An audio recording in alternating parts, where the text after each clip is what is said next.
আসসালামাইকুম এভরিওয়ান, চলে আসলাম ছাদ বাগানে। আজকে আমি নিয়ে এসেছি লাউ গাছের চারা। আজকে ফাইনালি আমি লাউ গাছের চারাগুলো বেডে বসিয়ে দেব। যে বেডটা আমি এতদিন ধরে তৈরি করলাম সেই বেডটা রেডি হয়ে গেছে। আপনাদের সাথে আমি শেয়ারও করেছি কেমন করে এই বেডটা তৈরি করেছি। অবশ্যই কিচেন ওয়েস্ট দিয়েছি অনেক বেশি। তারপরে লেয়ার হিসাবে আমি মাটি দিয়েছি, গোবরের সার দিয়েছি, একটার পরে একটা লেয়ার করেছি। এমনভাবে করে আমি প্রস্তুত করেছি। অনেক দিন ধরে রেডি হয়ে গেছে আমার বেডটা। আজকে আমি খুব যত্ন সহকারে লাউয়ের চারাগুলো বসিয়ে দিলাম।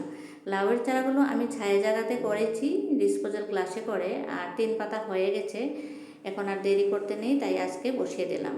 সন্ধে সন্ধে হয় এমন সময় এসে বসিয়ে দিলাম, কারণ রৌদ্রের সময় গাছ বসালে গাছ ভালো হয় না। তাই দুটো লাউয়ের গাছ আমার বসানো হয়ে গেল। ইনশাল্লাহ আমার লাউয়ের গাছগুলো সুন্দর হবে। আপনারাও দোয়া করবেন। আর ফলন যদি ভালো হয় অবশ্যই সবাইকে দেব। আপনারা দূরের যারা বন্ধু তারা নিশ্চয়ই দেখতে পাবেন, খেতে না পেলেও। আর কাছের বন্ধুদের দেবই, সবাই মিলে দোয়া করবেন। আমার বাগানে এইবার প্রথম আমি লাউ গাছ দিলাম, কারণ আমার বাগানটাই হচ্ছে নতুন। ছাদ বাগান আমি এর আগে করিনি, এই বছরটাই প্রথম করেছি। তারপরে হচ্ছে আমার এখানে দেখুন কত সুন্দরভাবে ডাটা হয়েছে। এই ডাটার বীজ আমি দিয়েছি। এই বালতিতে একটা ড্রাগনের চারা দিয়েছিলাম, আর ড্রাগনের চারার সাথে সাথে আমি বীজও দিয়ে দিয়েছি ডাটার। দেখুন ড্রাগন হয়েছে আমার, আর কিছু কিছু নতুন ফুলও আসছে।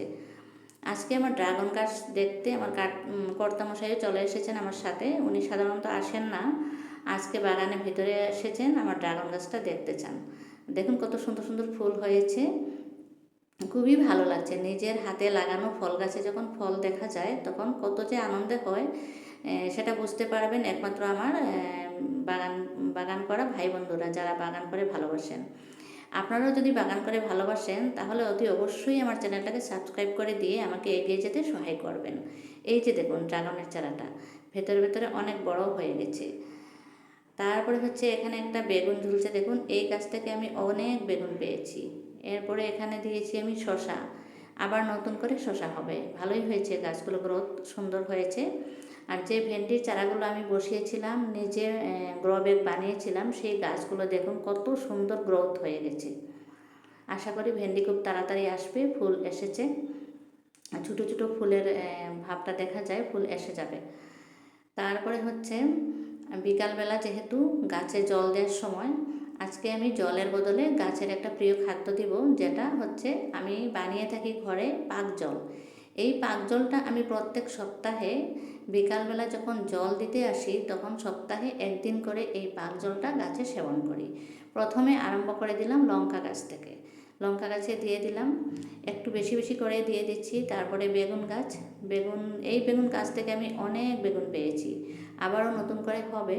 আর শীতের জন্য আমি বেগুনের চারাও তৈরি করেছি, আপনাদের সাথে শেয়ার করব কখন লাগাই। চারা অনেকগুলো হয়েছে। আর এদিকটায় হচ্ছে এইটাও বেগুন।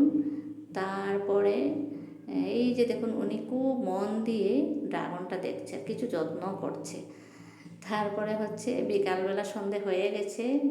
ভিডিওটা শেষের পথে, সবাই ভালো থাকুন।